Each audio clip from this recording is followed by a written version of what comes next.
Ratusan umat muslim di kota Palembang melakukan aksi di depan bundaran air mancur Masjid Agung sebagai bentuk kepedulian sekaligus menuntut pemerintah Indonesia agar memberikan solusi untuk kemerdekaan rakyat Palestina yang tertindas.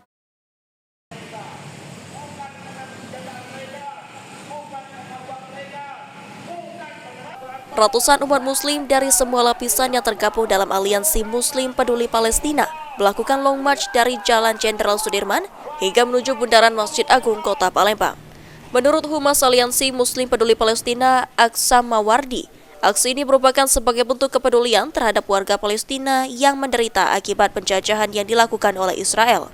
Sehingga Aliansi Muslim Peduli Palestina menuntut kepada pemerintah Indonesia agar memberikan solusi terbaik untuk kemerdekaan rakyat Palestina yang tertindas. Kita mengadakan aksi solidaritas untuk bertemu saudara-saudara kita di Palestina yang lebih kurang terdahsyatnya 1 tahun ini saudara-saudara kita di Palestina telah banyak sekali menderita.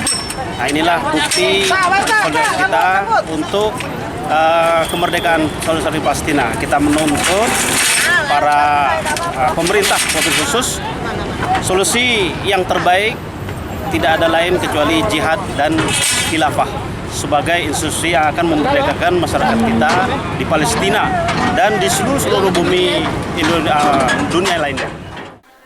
Aksam juga mengajak masyarakat Kota Palembang untuk ikut serta untuk peduli terhadap sesama umat muslim di Palestina. Lutfi Pal TV.